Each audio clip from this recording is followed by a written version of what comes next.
ప్రియమైన దేవుని పిల్లలారా, ప్రభువైన యేసుక్రీస్తు నామములో మీకు నా వందనములు. ఈరోజు దేవుని వాగ్దానము లూకాసు వార్త 10వ అధ్యాయం 34వ వచనం. లూకాసు వార్త 10వ అధ్యాయం 34వ వచనం వాక్యం ఇలా ఉంది. అతనిని చూచి అతని మీద జాలిపడి దగ్గరికి పోయి నూనెయు ద్రాక్షరసము పోసి అతని గాయములను కట్టి తన వాహనం మీద ఎక్కించి ఒక పూటకోలు వాని ఇంటికి తీసుకొని పోయి అతన్ని పరామర్శించెను అని. ప్రియమైన సహోదరి సహోదరులారా, ఈరోజు మనం జీవిస్తున్న సమాజంలో చాలా మంది గాయపడ్డ మనుషులున్నారు. కొంతమంది శారీరకంగా గాయపడ్డారు, కొంతమంది మనసులో విరిగిపోయారు, కొంతమంది మాటల వల్ల, మోసాల వల్ల, అవమానాల వల్ల రక్తస్రావం అవునట్లుగా జీవిస్తున్నారు. కానీ బాధాకరమైన విషయం ఏంటి అంటే, గాయపడిన వారిని చూసి చాలామంది దాటుకొని వెళ్ళిపోతున్నారు. ఈరోజు దేవుడు మనకు ఒక ప్రశ్న అడుగుతున్నాడు. నీవు ఎవరివి? దాటుకొని వెళ్ళేవాడివా లేక దగ్గరకు వెళ్ళేవాడివా అని.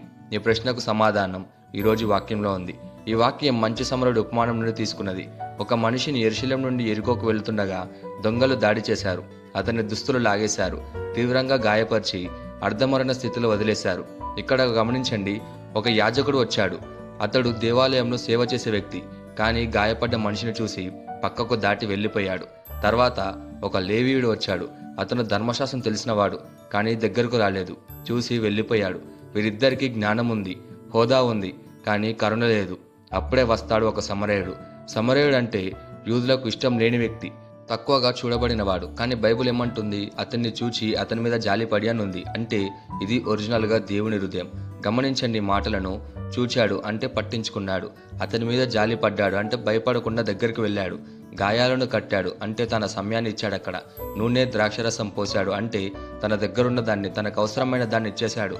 తన వాహనంపై ఎక్కించాడు అంటే తన సౌకర్యాన్ని వదిలాడు. తర్వాత పూటకోలి వానింటికి తీసుకెళ్లాడు అంటే బాధ్యత తీసుకున్నాడు. అప్పచెప్పి వెళ్ళిపోకుండా మళ్ళీ వచ్చి అతన్ని పరామర్శించాడు అంటే అయిపోయింది, హెల్ప్ చేశానని మధ్యలో వదిలేయలేదు. ఇది నిజమైన ప్రేమ. ఇది యేసయ్య చూపించిన జీవితం. ఈ ఉపమానం యేసయ్య ఎందుకు చెప్పాడో తెలుసా? ఒక వ్యక్తి యేసయ్యని అడిగాడు, నా పొరుగువాడంటే ఎవరు అని. అతను అర్థం చేసుకున్నది ఏంటంటే, నా కులం, నా మతం, నా వర్గం వాళ్ళే నా పొరుగువారు అని. కానీ యేసయ్య చెప్పింది వేరే. గాయపడిన వారికి సహాయం చేసేవాడే నిజమైన పొరుగువాడు. సమరయుడు ఇలా అనుకోలేదు, ఇది నా పని కాదు, నాకు టైం లేదు, ఇతడు నావాడు కాదు అని. అతడు ఒకటే చూశాడు, ప్రేమతో స్పందించాడు. ఇది ఎవరి ప్రతిరూపమో తెలుసా? ఈ సమరయుడు యేసుక్రీస్తు ప్రతిరూపం. ఎందుకంటే పాపం వల్ల మనం గాయపడ్డాం, సమాజం దాటి వెళ్ళిపోయింది. కానీ యేసయ్య మన దగ్గరకు వచ్చాడు, మన గాయాలపై తన రక్తాన్ని పోశాడు, మనలను ఎత్తుకొని రక్షణకు తీసుకెళ్లాడు. కాబట్టి మనం కూడా అలాంటి ప్రేమను కలిగి ఉండాలని ఈరోజు వాక్యం చెప్తుంది.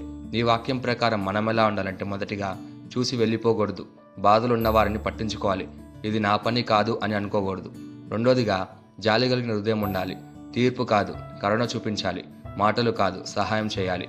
మూడోదిగా దగ్గరకు వెళ్ళే క్రైస్తవ్యమే ఉండాలి. ప్రార్థనతో పాటు కార్యం, విశ్వాసంతో పాటు ప్రేమ చూపించే వారమే ఉండాలి. ఒక్కటి మాత్రం గుర్తుపెట్టుకోండి, గాయపడ్డవారి దగ్గర ఉండే వారిలో దేవుడే నివసిస్తాడు. ఈ వాగ్దానాన్ని మనం స్వతంత్రించలాగున మనం ప్రార్థన చేద్దాం. మమ్మల్ని మిక్కిలిగా ప్రేమించిన ప్రియా పరలోకపు తండ్రి, నీకే కృతజ్ఞతాస్తుతులు వందనాలు చెల్లించుకుంటున్నాం ప్రభా. ఈరోజు నీ వాగ్దానం ద్వారా మాతో మాట్లాడినందుకు నీకే ధన్యవాదాలు చెల్లించుకుంటున్నాం ప్రభా. మేము చాలాసార్లు యాజకుడిలాగా, లేవీడిలాగా చూసి వెళ్ళిపోయిన వారిని ఒప్పుకుంటున్నాం ప్రభా. ఈరోజు మమ్మల్ని మార్చము ప్రభా. జాలిగల హృదయం మాకు దయచేయండి, గాయపడ్డ వారి దగ్గరకు వెళ్ళే మనసు మాకు దయచేయండి. యేసయ్యలాంటి ప్రేమతో జీవించడానికి మాకు సహాయం చేయండి ప్రభా. మా జీవితాల ద్వారా ఇతరులు నీ ప్రేమను చూడాలని కోరుకుంటూ యేసుక్రీస్తు నామములో అడుగుచున్నాం తండ్రి, ఆమేన్.